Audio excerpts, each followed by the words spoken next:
Next நல்லா கவனிங்க. இப்போ நம்ம படிக்க போகிறது வந்து ஆர்கானிக் கெமிஸ்ட்ரி. கெமிஸ்ட்ரியில் ஆர்கானிக் கெமிஸ்ட்ரி, இன்ஆர்கானிக் கெமிஸ்ட்ரி, இந்த 2 கெமிஸ்ட்ரி தான் இருக்குது முக்கியமாக. இப்போ ஆர்கானிக் கெமிஸ்ட்ரிக்கும் இன்ஆர்கானிக் கெமிஸ்ட்ரிக்கும் உள்ள வேறுபாடுகள் என்ன அப்படின்னு பார்க்கணும். ரைட்டாக ஃபஸ்ட்டு இதை தெரிஞ்சுக்கிட்டால் தான் நீங்கள் உள்ளே போக முடியும். இதில் நல்லா தெரிஞ்சுக்கணும். அப்போது ஆர்கானிக் கெமிஸ்ட்ரின்னு சொன்னால் கரிம வேதியியல்னு சொல்லுவாங்க. அப்படின்னா அர்த்தம் என்ன? தமிழில் கரிம வேதியியல் அர்த்தம் என்னன்னு பார்த்தீங்கன்னா, இந்த ஆர்கானிக் கெமிஸ்ட்ரியில் எல்லாமே கார்பன் இருக்கும். கார்பன் ஏதோ பாண்டில் இணைந்திருக்கும். பாண்டுன்னு கோவலண்ட் பாண்டில் தான் இணைந்திருக்கும். ரைட்டா?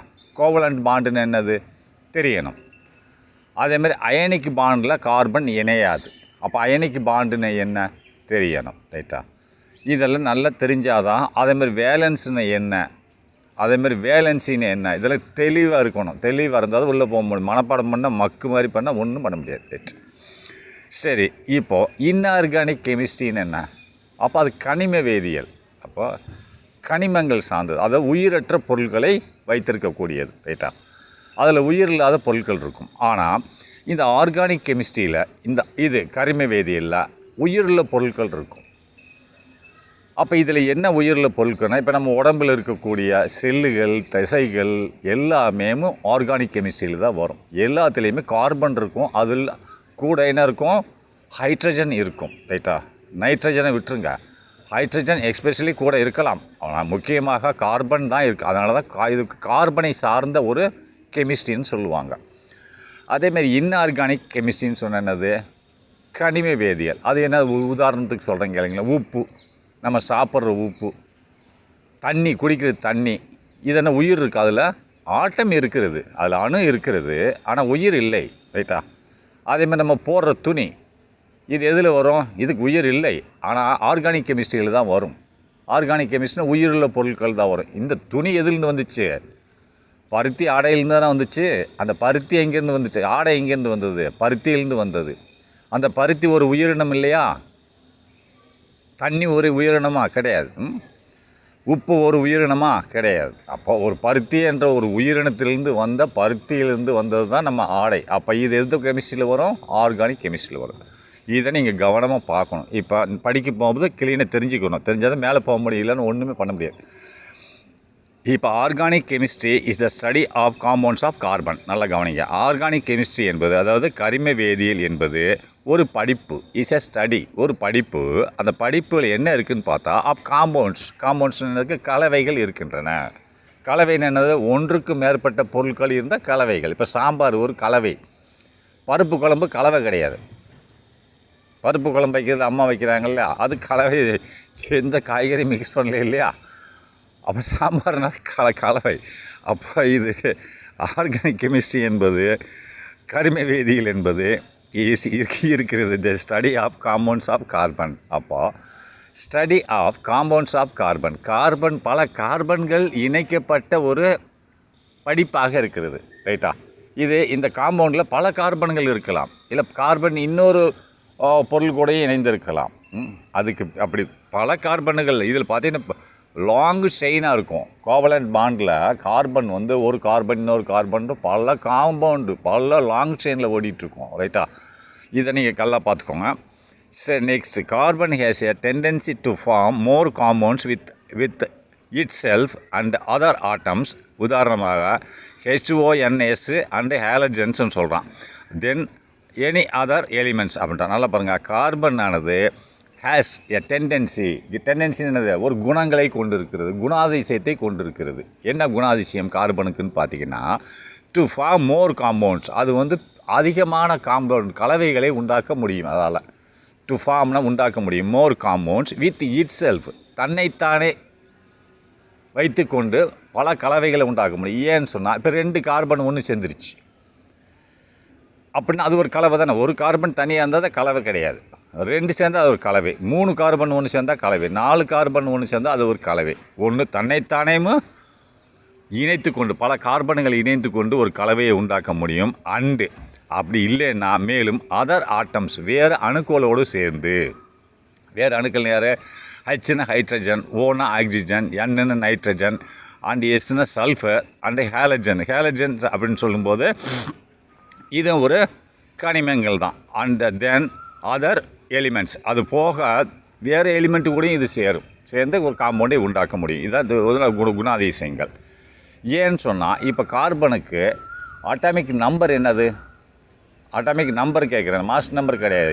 ஏன்னா number of proton and number of electron சேமாக இருக்கும். அட்டாமிக் நம்பர் என்னது கார்பனுக்கு? 6. அப்போ 6ன்னு வரும்போது அது KLMN பாண்டு. அப்போ கேல எத்தனை எலக்ட்ரான் போயிடும்? 2 எலக்ட்ரான் போயிடும். எல்லில் எத்தனை இருக்கும்? 4 இருக்கும். அப்போ ஆக்டட் ரூல்ஸை ஃபில் பண்ணணும்னா 8 எலக்ட்ரான் வேணும், ரைட்டா? இல்லை டூப்ளேட் ரூல்ஸை ஃபில் பண்ண 2 எலக்ட்ரான் வேணும். அப்போ இது என்ன செய்யும்? ஏற்கனவே 4 எலக்ட்ரான் தான் அவுட்டர் பாண்டில் இருக்குது. இதை எப்படி சொல்லுவாங்கன்னா, அந்த அவுட்டர் பாண்டில் உள்ள எத்தனை எலக்ட்ரான் அப்படின்னு கேட்டால் வேலன்ஸ். வேலன்ஸ் என்னது? சிம்பிள். வேலன்ஸி கிடையாது. வேலன்ஸ்னா number of electrons in the outermost shell ஆஃப் ஒரு அவுட்டர் செல் ரைட்டா? ஒரு ஆட்டத்தில் உள்ள number of electrons in the outermost shell, இதுக்கு பேர் தான் வேலன்ஸ். அப்போ வேலன்சின்னு சொன்னால் number of electrons required to fulfil the octet rules and duplet rules. இதுதான் என்னது? வேலன்சி. அப்படின்னு மீனிங் என்னென்னா, அந்த அவுட்டர் மோஸ்ட் செல்லில் எத்தனை எலக்ட்ரான் இருக்குது என்பதை சொல்லுவது வேலன்ஸு. அதேமாதிரி அவுட்டர் மோஸ்ட் செல்லில் ஆக்டட் விதிமுறைக்கோ அல்லது டூப்ளேட் விதிமுறைக்கோ உண்டாக்கணும் போது நம்மளுக்கு எத்தனை எலக்ட்ரான் தேவைப்படுதோ அதுக்கு பேர் வேலன்சி. இப்போ உதாரணத்துக்கு எடுத்துக்கோங்க, ஆக்சிஜன் எத்தனை இருக்குது? 8 எலக்ட்ரான் இருக்குது, ரைட்டா?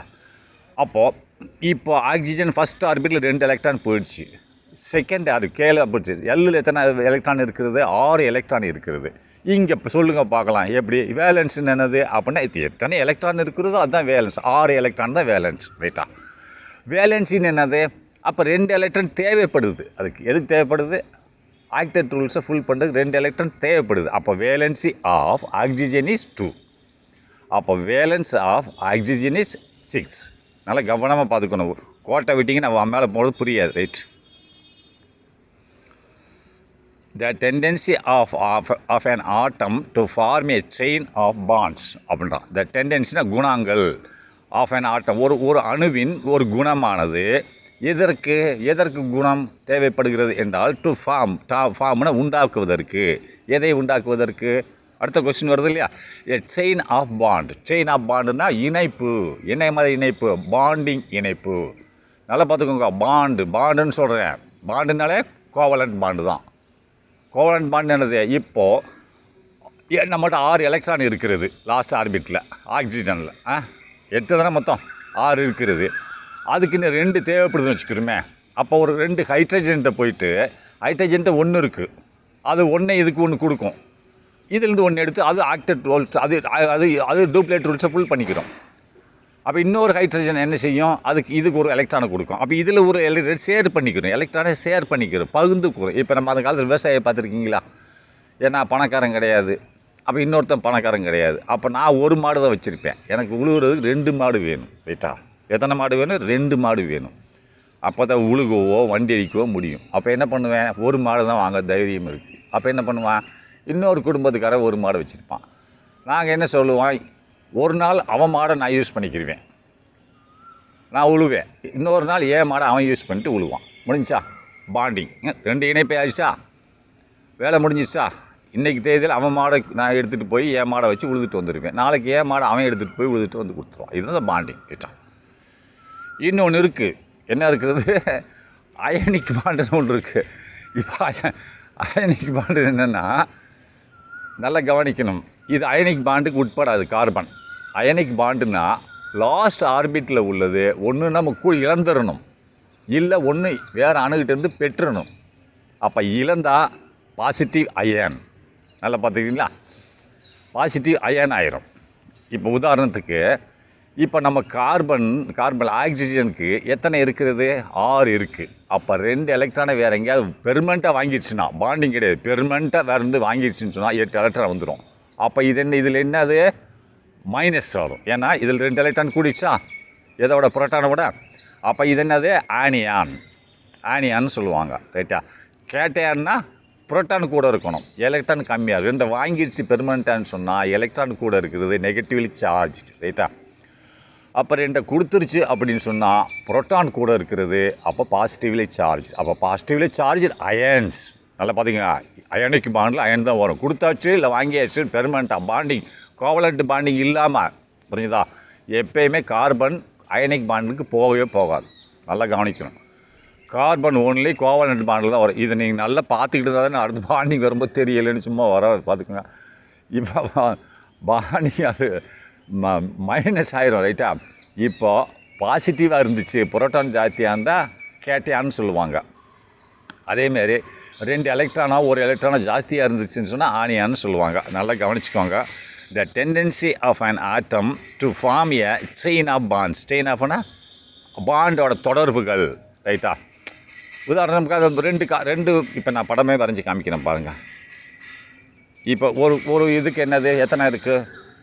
கார்பனுக்கு 6 தானே இருக்குது. 2 போயிடுச்சா? அப்போ நான் 2 கார்பன் எடுத்துக்கிறேன். இது ஒரு சி எடுத்துக்கிட்டேன்னா இப்படி 4 இருக்கும் அவுட்டர் மோஸ்ட்டில். அப்போ இதுக்கு 4 வேணும். அப்போ இங்கே ஒரு சி, அப்போ இதுக்கு 4 இருக்குது, இதுக்கு 4 இருக்குது, ரைட்டா? அப்போ நான் என்ன பண்ணுவேன்னா, அப்போ இது 4 இங்கே கொடுத்துரும். அப்போ இந்த இடத்துல இதனோட 4 இங்கே இருக்கும், இதனோட 4 இங்கே இருக்கும், ரைட்டா? இந்த மேலே உள்ளது இதனோட 4, கீழே உள்ளது இதனோட 4. இதுக்கு தேவைப்படும் போது இந்த 8ஐ எடுத்துக்கிறோம். புரிஞ்சா? 8 தானே அவுட்டர் மோஸ்ட்டில் ஆக்டர் டூல்ஸ் ஃபில் பண்ணுறதுக்கு.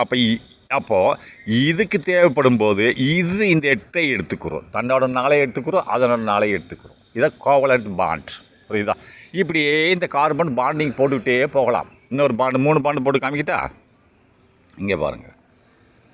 இப்போ இது ஒரு சி, இது ஒரு சி, இது ஒரு சி, 3 கார்பன் எடுத்துக்கிட்டேன், ரைட்டா?